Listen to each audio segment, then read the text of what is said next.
Sobat pemirsa, dan itu tadi adalah video mengenai pengentalan darah. Nah, Dokter Haikalnya pengentalan darah ini tentu harus diwaspadai selalu ya. Betul banget, dan memang biasa terjadi pada mereka yang di atas usia 40 tahun. Dan di tengah kita sudah ada Profesor Zubairi Jurban, spesialis penyakit dalam. Siang Prof, apa kabar? Selamat siang, baik. Terima kasih Prof. Anda sehat? Oke, nah dokter, ini banyak sekali nih dok mitos atau fakta yang beredar di masyarakat mengenai pengentalan darah dok. Nah ini yang pertama dok, katanya pengentalan darah dapat menyebabkan sakit kepala. Fakta atau mitos dokter? Fakta. Fakta dokter. Nah kenapa dok? Ya, namun fakta itu juga dicatat bahwa sakit kepala bisa juga karena sebab lain. Bisa karena darah tinggi, bisa karena stres, bisa karena hal lain.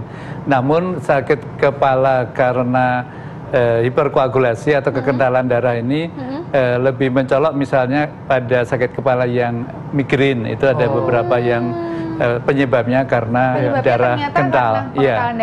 Juga pada pasien lupus dengan kekentalan darah yang disebut antifosfolipid syndrome juga menyebabkan sakit kepala. Iya. Tapi Prof, kenapa ya orang dengan yang usianya di atas 40 tahun ini masyarakat pengen tahu dok, kenapa mereka yang usianya di atas 40 tahun ini lebih rentan untuk terkena pengentalan darah? Iya, karena pada usia di atas 40 tahun itu cenderung untuk mudah darah tinggi, untuk terkena kolesterol dan terkena gangguan jantung, dan gaya hidupnya tidak terlalu sehat lagi.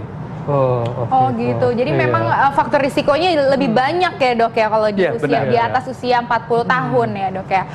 Oke, nah selanjutnya nih dok, masih ada mitos atau fakta nih dok bahwa kebiasaan merokok adalah salah satu penyebab kekentalan darah. Mitos atau fakta dokter? Fakta banget. Fakta banget, pakai banget ya. Kenapa Prof? Ya karena rupanya di rokok itu ada banyak sekali zat kimia dan sebagian besar menyebabkan kadar fibrinogen naik, faktor-faktor pembekuan naik, dan terjadi kekentalan darah. Dan terbukti juga bahwa sebagian cukup banyak pasien stroke itu faktor risikonya adalah rokok. Makanya jangan merokok dok ya. Stop rokok. Stop rokok. Iya, Prof. Tapi ini masyarakat juga bertanya-tanya, Prof ya. Ini sebenarnya efek samping dari pengentalan darah ini apa, Prof? Efek sampingnya, ya kalau hanya kental darah tetap sehat ya nggak masalah. Tapi dampaknya adalah stroke atau serangan jantung. Kadang-kadang bisa juga menyebabkan kelainan di ginjal. Jadi ada banyak hal yang mempunyai dampak buruk akibat kekentalan darah. Nah berarti kalau misalnya di otak pengentalan darah dapat menyebabkan stroke gitu ya dok ya. Selanjutnya nih dokter, kita masih punya mitos atau fakta berikutnya bahwa obesitas nih dok katanya adalah salah satu faktor penyebab pengentalan darah. Fakta atau mitos dokter? Fakta. Jadi obesitas itu tidak sehat, mudah pengentalan darah, mudah stroke, mudah kena serangan jantung. Jadi berat badan harus turun. Tidak usah banyak-banyak. Jadi nggak usah berat-berat mbak, tapi cukup setengah kilo, sekilo setiap bulan. Tapi. Jadi kenapa nih dok? Mungkin karena obesitasnya ini banyak kolesterol di dalam darah kah? Jadi menyebabkan pengentalan darah atau bagaimana dokter? Pada obesitas itu terjadi penumpukan lemak, khususnya di perut. Di belly, di perut ini adipose itu, jaringan adiposenya menyebabkan berbagai faktor pembekuan kacau sehingga terjadi kekentalan darah. Jadi fibrinogen, agregasi, dan dedimernya naik. Prof, ini juga masyarakat ingin tahu, Prof, bagaimana dengan mereka yang sudah terkena COVID-19, kalau sudah ada pengentalan darah, apakah ini gejalanya bisa semakin berat? Nah, tapi nanti Prof jawabnya, kita akan bahas sesaat lagi, tetap di Hidup Sehat. Kita masih membahas tentang pengentalan darah nih. Dan tadi ada pertanyaan Prof, bagi mereka yang sudah terkena COVID-19 dan ada pengentalan darah, ini apakah gejalanya makin berat? Dan apa kaitannya dengan daya tahan tubuhnya, Prof? Iya, jadi pasien COVID itu rata-rata ringan, namun kira-kira 5% itu serius, berat, dan seringkali harus masuk ICU. perlu masuk ICU, timbul namanya serangan paru yang akut, menjadi gagal paru, kemudian harus dibantu alat. Nah, dan bisa menyebabkan kematian. Pada kondisi yang berat ini ternyata terjadi kekentalan darah. Dan kekentalan darah ini kalau tidak diobati menyebabkan kematian, sedangkan yang diobati dengan obat anti pembekuan yang namanya heparin itu lumayan banyak yang bisa tertolong. Jadi kalau sebelum masuk ruang ICU sudah terjadi kekentalan darah karena sebab lain, nah itu mudah menjadi amat berat. Kan itu yang disebut sebagai comorbid. Jadi pada usia lanjut, kenapa kalau terkena serangan darah berisiko untuk masuk ICU dan meninggal karena comorbid. Salah satu comorbid itu artinya penyakit yang sudah ada sebelum terkena COVID, itu adalah kekentalan darah. Jadi pemirsa, kalau memang sudah terkena COVID-19 dan sudah ada perkenalan darah sebelumnya, maka gejalanya bisa lebih berat ya? Ya. Wow, wah, luar biasa ya Dokter Haikal. Nah Dok, ini juga kita masih punya lagi nih Dok, mitos atau fakta selanjutnya nih Dok. Katanya pengentalan darah itu dapat menyebabkan sesak nafas. Fakta atau mitos, dokter? Fakta, namun kekentalan darah yang tertentu, tidak semua kekentalan darah. Yang seperti apa, dokter? Kekentalan darah ini menyebabkan trombosis, ada bekuan di dalam pembuluh darah yang bekuan ini bisa kalau nempel di kaki, namanya bekuan di pembuluh darah kaki atau DVT, divine thrombophlebitis. Bisa juga nyangkut di jantung, itu serangan jantung, bisa juga di otak. Nah kalau di jantung, serangan jantung akibat darah kental yang bikin pembekuan di situ akan menyebabkan sesak nafas. Demikian pula kalau nempelnya di paru, terjadi emboli paru, itu gejalanya ya sesak nafas dan bisa juga batuk darah. Oke, nah pemirsa berarti perlu diketahui juga nih bahwa pengentalan darah ini tentunya sangat berbahaya karena dapat menyebabkan serangan jantung, gitu ya dok ya? Ya benar.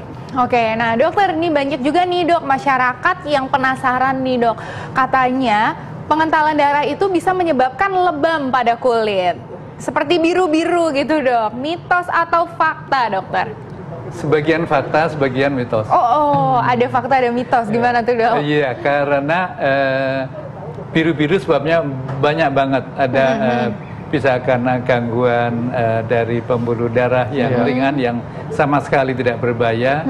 Bisa juga karena jumlah trombosit yang rendah, itu malah menjadi sulit membeku. Jadi sebaliknya dari darah kental. Sebagian darah kental bisa juga menyebabkan biru-biru. Jadi penyebabnya bisa macam. Dalam hal biru-biru di kulit, penyebab kekentalan darahnya tidak terlalu sering. Jadi lebih banyak karena sebab lain. Tapi bisa ya dok ya? Bisa. Prof, ini masyarakat kayaknya masih pengen tahu, Prof. Ini sebetulnya gejala ringan kalau yang dialami ke seorang kalau ketika mengalami pengentalan darah itu seperti apa, Prof? Iya, gejala yang ringan kalau di jantung baru berupa penyakit jantung koroner yang bukan serangan jantung berat, bukan infark jantung, bukan ada sebelum ada timbul kematian jaringan di jantung. Itu artinya serangan yang lumayan berat tapi masih ringan. Jadi berarti masyarakat merasanya apakah dia sesak nafas atau apa dok? Atau pusing, sakit kepala gitu dok? Itu hanya kalau naik tangga. Naik tangga menjadi harus berhenti. Sedang beraktivitas gitu ya dok? Benar, atau lari ngejar bis itu. Gitu.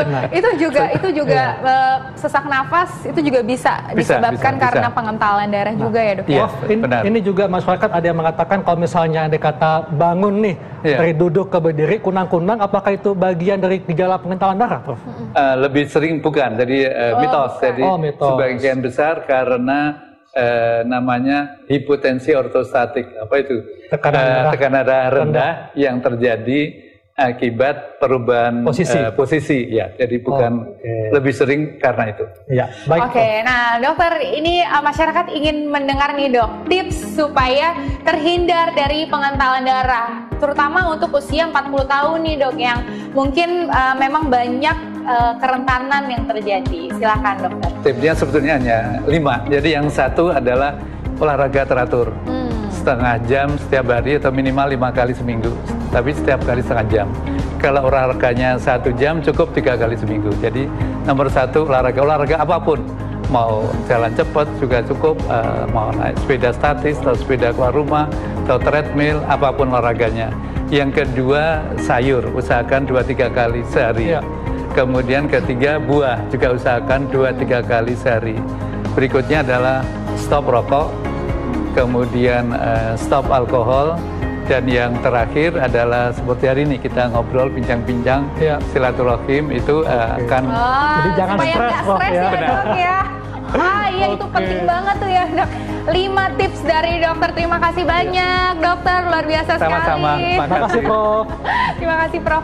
Nah, pemirsa Hidup Sehat, jangan lupa selalu saksikan Hidup Sehat tiap hari Senin sampai Jumat jam 1 sampai jam 2 siang live di TV One. Dan bagi yang ketinggalan, Anda bisa saksikan kembali di laman viva.co.id. Saya Dr. Hekal. Saya Dr. Renita Arlin. Indonesia Hidup Sehat.